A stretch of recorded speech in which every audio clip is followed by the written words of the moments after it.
दोस्तों नमस्कार। भारतीय जनता पार्टी के वरिष्ठ नेता और आरएसएस के सबसे नज़दीकी माने जाने वाले नितिन गडकरी लगातार अपने बयानों को लेकर के सुर्खियों में हैं। कल उन्होंने एक ऐसा बयान दिया जिसकी चर्चा लगातार हो रही है। उन्होंने एक सभा में भाषण देते हुए कहा कि सरकार तो विषकन्या होती है और जो उसके पास होते हैं उनको वो प्रभावित करती है, यानी विषाक्त करती है। क्या वजह है नितिन गडकरी के इस बयान के? क्या ये बयान सीधे नरेंद्र मोदी के लिए है और इस बयान के पीछे क्या आरएसएस खड़ा हुआ है? इसका ही विश्लेषण करेंगे आज के संक्षिप्त वीडियो में।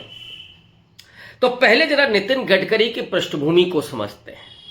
नितिन गडकरी आरएसएस के गढ़ से चुनाव जीत करके आते हैं, नागपुर से चुनाव जीत करके आते हैं। महाराष्ट्र में नागपुर आरएसएस का हेडक्वार्टर है। मोहन भागवत और नितिन गडकरी के बीच जाहिर तौर पर चर्चा परचर्चा होती होगी, लेकिन नागपुर लोकसभा चुनाव के ठीक पहले सुर्खियों में दो वजह से आया था। एक वजह तो ये थी कि महाराष्ट्र में भारतीय जनता पार्टी के खिलाफ पूरा दलित समाज लामबंद हो गया था और महाराष्ट्र की वो धरती है जहां डॉक्टर अंबेडकर आते हैं। हालांकि नागपुर में आरएसएस का हेडक्वार्टर भी है और जो नागपुर का आसपास का एरिया है, विदर्भ इलाका है, यहाँ पहले से कांग्रेस मजबूत रही है, कांग्रेस का गढ़ माना जाता है। लेकिन ये विदर्भ का इलाका खास करके महारों के लिए, दलितों के सशक्तिकरण के लिए भी जाना जाता है और नागपुर वो स्थल है जहां पर बाबा साहब डॉक्टर अंबेडकर ने बौद्ध धर्म को अपनाया था, हिंदू धर्म को छोड़ा था, 22 प्रतिज्ञाएं ली थी। और आज नागपुर उन दलितों के लिए जो बाबा साहब डॉक्टर अंबेडकर को मानते हैं, अपना प्रेरक मानते हैं, उनके लिए वो एक तीर्थ स्थली है। नागपुर में इस चुनाव में नितिन गडकरी बुरी तरीके से फंसे हुए थे। इसका गवाह मैं खुद हूं। मैं 14 अप्रैल को नागपुर में था और मैंने जो परिस्थिति वहां पर देखी थी, नितिन गडकरी अपना चुनाव बचाने के लिए जद्दोजहद कर रहे थे। उसी समय एक खबर और आई थी कि प्रधानमंत्री 10 साल के बाद पहली बार नागपुर में रात्रि विश्राम कर रहे थे। क्या उनका इरादा था ये खबर तो नहीं बाहर आई, लेकिन रात्रि विश्राम करते हुए नितिन गडकरी नरेंद्र मोदी के पास नहीं जाते हैं। वो उनके कैबिनेट के नेता हैं और नरेंद्र मोदी से मोहन भागवत भी मुलाकात नहीं करते हैं। ये उस समय का जो पूरा परिदृश्य था वो दिखा रहा था कि नरेंद्र मोदी अब आरएसएस के घर में आकर के घुटने टेकने के लिए तैयार हैं, लेकिन मोहन भागवत ने उनको वो तवज्जो नहीं दी जो उनको दी जानी चाहिए थी। वो प्रधानमंत्री हैं। उसका जो नतीजा हुआ कि उस महाराष्ट्र में भारतीय जनता पार्टी की बहुत बुरी गत हुई, जिसमें आरएसएस है। और दूसरा जो सबसे बड़ा राज्य है उत्तर प्रदेश, वहां पर भी भारतीय जनता पार्टी बुरी तरीके से चुनाव हारी। बुरे तरीके से मतलब है कि जितनी उम्मीद उसने की थी कि 80 में से 75 सीटें जीतेगी, लेकिन वो आधी सीटें जीत सके। मामला है नितिन गडकरी का। नितिन गडकरी सरकार बनने के बाद, और ये सरकार कैसे बनी है इसके बारे में भी आपको जानकारी होगी ही। 240 पर नरेंद्र मोदी अटक गए थे और 240 में भी ईडी का क्या रोल था, सीबीआई का क्या रोल था, चुनाव आयोग का क्या रोल था, गोदी मीडिया का क्या रोल था, कारपोरेट का क्या रोल था।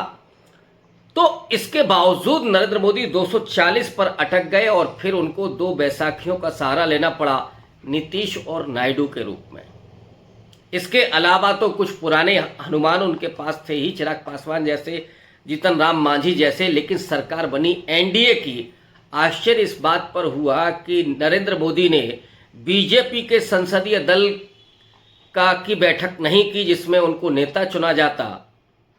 उस समय लोग ये कह रहे थे कि नितिन गडकरी को लेकर के कुछ विपक्ष के, यानी इंडिया अलायंस के नेता भी ये सोच रहे हैं कि नितिन गडकरी को आगे करके सरकार को सपोर्ट कर दिया जाए, लेकिन नरेंद्र मोदी ने वो तरीका निकाला कि ये मौका ही नहीं मिला। बीजेपी संसदीय दल की बैठक नहीं बुलाई गई, बल्कि एनडीए संसदीय दल की बैठक बुलाई गई और उसमें नेता सत्ता पक्ष नरेंद्र मोदी को चुन लिया गया और नरेंद्र मोदी ने प्रधानमंत्री पद की शपथ ले ली। सरकार चलने लगी। नितिन गडकरी ने दो बड़े हमले पहले किए। इस बयान के पहले एक बयान उन्होंने दिया और ये वही बयान है जिसके बारे में उस समय लोग कयास लगा रहे थे, जिसकी चर्चा भी मैंने की। नितिन गडकरी ने अचानक ये ऐलान करके सबको स्तब्ध कर दिया। उन्होंने कहा कि चुनाव के बाद इंडिया अलायंस के एक वरिष्ठ नेता ने उन्हें अप्रोच किया था और ये कहा था कि आप सरकार बनाइए तो वो समर्थन के लिए कुछ राजनीतिक दलों से बात कर सकते हैं। नितिन गडकरी ने उसमें जोड़ा कि मैंने उनसे इनकार कर दिया और कहा कि मेरी विचारधारा है और मैं समर्थन लेकर के प्रधानमंत्री बनने के लिए तैयार नहीं हूं। लेकिन इस बयान के अर्थ अपने लगाए गए कि नितिन गडकरी ने आखिर ये बयान क्यों दिया है। अचानक नितिन गडकरी ये क्यों कह रहे हैं कि उन्हें प्रधानमंत्री पद का ऑफर मिला था। बात आई गई हो गई, लेकिन ज्यादा समय नहीं गुजरा, नितिन गडकरी ने एक और बड़ा विस्फोट कर दिया, ये कहते हुए कि प्रधानमंत्री बनने का उनका कोई इरादा नहीं है, लेकिन अगर उनके भीतर वो काबिलियत है तो वो जरूर प्रधानमंत्री बनेंगे। इस बयान के बाद तो भारतीय जनता पार्टी के भीतर ही नहीं, आरएसएस से लेकर के और इंडिया अलायंस तक, आम लोगों तक जो राजनीति को थोड़ा पढ़ते समझते उस पर विचार करते हैं, उनके मन में भी ये सवाल गया कि आखिर नितिन गडकरी बार बार इस तरह के बयान क्यों दे रहे हैं। अगर काबिलियत होगी तो वो प्रधानमंत्री बनेंगे, जरूर बनेंगे। इसका मतलब है कि कुछ खिचड़ी पक रही है और जिस तरह से नरेंद्र मोदी कमजोर हुए हैं, इस समय हरियाणा में चुनाव चल रहा है, जम्मू कश्मीर में चुनाव चल रहा है, आने वाले समय में महाराष्ट्र और झारखंड में चुनाव होने हैं। पूरी साख दांव पर लगी हुई है नरेंद्र मोदी की। हालांकि हरियाणा में तो ऐसे लग रहा है जैसे उन्होंने सरेंडर कर दिया है, लेकिन महाराष्ट्र को किसी भी तरीके से वो बचाना चाहते हैं और आरएसएस के गढ़ में भी वो अपनी सरकार को बनाए रखना चाहते हैं। ये उनके लिए सबसे बड़ी चुनौती है। नरेंद्र मोदी को अगर अपने सरकार में कंटिन्यू रहना है तो उनके लिए कम से कम महाराष्ट्र जीतना और झारखंड जीतना अपरिहार्य है।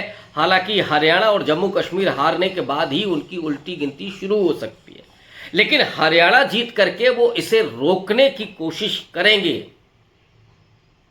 इस पर नरेंद्र मोदी काम कर रहे हैं, अमित शाह काम कर रहे हैं, ये अंदर की खबर है। लेकिन तीसरी बार नितिन गडकरी का ये बयान आना कि सरकार तो विषकन्या की तरह होती है और जो भी इसके आगोश में आता है उसे वो विषाक्त करती है, प्रभावित करती है। ये निशाना कहाँ है? क्या एनडीए के साथ जो जुड़े हुए घटक दल हैं उनकी तरफ इशारा है? क्या नायडू को ये चेतावनी दी जा रही है या नीतीश कुमार को ये चेतावनी दी जा रही है? हम सब जानते हैं कि नीतीश और नायडू इस समय थोड़ा खामोश मुद्रा में है। नीतीश कुमार तो अब थोड़ा नाराज भी बताए जा रहे हैं और नीतीश कुमार के एक नेता ने फिर से उस मांग को दोहराया कि बिहार को विशेष राज्य का दर्जा मिलना चाहिए। नीतीश कुमार इस बात को लेकर के भी परेशान हैं, नाराज हैं कि बिहार में विधानसभा भंग करके चुनाव नहीं कराया जा रहा है, जबकि लोकसभा के पहले नरेंद्र मोदी के साथ जाने की उनकी पहली शर्त यही बताई गई थी कि उन्होंने नरेंद्र मोदी को कहा था कि बिहार विधानसभा को भंग करके लोकसभा के साथ ही चुनाव कराए जाए। लेकिन नरेंद्र मोदी ने इस शर्त को स्वीकार नहीं किया और एक बड़े पैकेज देकर के बिहार के लोगों को संतुष्ट करते हुए नीतीश कुमार को अपने साथ बनाए रखने की कोशिश की। लेकिन जब से नरेंद्र मोदी थोड़ा मुतमईन हुए हैं सरकार को लेकर के, तब से उन्होंने एनडीए का नाम लेना बंद कर दिया। पहले वो एनडीए सरकार की बात कर रहे थे। इस वजह से माना जा रहा है कि नीतीश कुमार और नायडू अगर नाराज नहीं हैं तो फिर उत्साहित भी नहीं है। एक तरह से वो खामोश हैं और परेशान मुद्रा में हैं। क्या नितिन गडकरी ये बात नीतीश कुमार को समझा रहे हैं, नायडू को समझा रहे हैं, या चिराग पासवान ने भी कुछ मामलों पर विरोध किया है? मसलन लेटरल एंट्री के मुद्दे पर तो वो सीधे खड़े हो गए थे। जो वर्गीकरण, आरक्षण में वर्गीकरण को लेकर के सुप्रीम कोर्ट ने डिसीजन दिया, उसके बाद रिएक्ट किया था चिराग पासवान ने। तो चिराग पासवान जो अपने आप को नरेंद्र मोदी का हनुमान घोषित करते थे, वो चिराग पासवान भी अब उस तरह से नरेंद्र मोदी के समर्थन में खड़े हुए नहीं दिख रहे। क्या ये इन लोगों के लिए इशारा है कि सरकार तो विषकन्या होती है और उसमें विषाक्त तो होना ही पड़ेगा? नितिन गडकरी का ये तीसरा बयान जो लोगों का ध्यान खींच रहा है, और अभी मामला तो संगठन का भी चल रहा है। क्या नितिन गडकरी संगठन में जाना चाहते हैं, राष्ट्रीय अध्यक्ष बनना चाहते हैं? जब वो ये कह रहे हैं कि सरकार तो विषकन्या होती है, तो क्या वो सरकार छोड़ने जा रहे हैं? ये मैं दूसरा बिंदु उठा रहा हूं। और संगठन में कौन राष्ट्रीय अध्यक्ष होगा, इसको लेकर के खींचतान चालू है। संजय जोशी का नाम आया, आरएसएस की तरफ से वसुंधरा राजे सिंधिया का नाम आया, लेकिन ये कहा जा रहा है कि नरेंद्र मोदी और अमित शाह शिवराज सिंह चौहान को राष्ट्रीय अध्यक्ष बनाना चाहते हैं। कुछ लोग तो यहां तक कह रहे हैं कि राजनाथ सिंह की वो तीसरी बार ताजपोशी चाहते हैं। लेकिन आरएसएस के तुरुप के एक रूप में नितिन गडकरी भी हो सकते हैं। तो क्या नितिन गडकरी का ये बयान इसलिए है कि वो अब राष्ट्रीय अध्यक्ष बनने जा रहे हैं, वो सरकार से तौबा करने जा रहे हैं? और सरकार से वो तब तौबा करने जा रहे हैं जब सड़क निर्माण से लेकर के पुलों के निर्माण तक में करप्शन की ढेर सारी शिकायतें ही नहीं बल्कि उसके प्रमाण भी मिल चुके हैं। कई जगह सड़कें धंसी हुई, कई पुल इस समय डैमेज हो चुके हैं। तो ऐसे में नितिन गडकरी की साख वैसे भी ठीक नहीं है। तो वो कोशिश कर रहे हैं या कोशिश कर रहे होंगे राष्ट्रीय अध्यक्ष बनने की। तो इस बयान का क्या ये मतलब है, यही मतलब निकाला जाए? जाहिर तौर पर नितिन गडकरी नौसिखिए नहीं हैं, कोई सामान्य नेता नहीं है कि उनका बयान यूं ही उड़ा दिया जाए हवा में। तो इस बयान के मतलब यही है कि नितिन गडकरी संगठन की तरफ जा रहे हैं। शुक्रिया।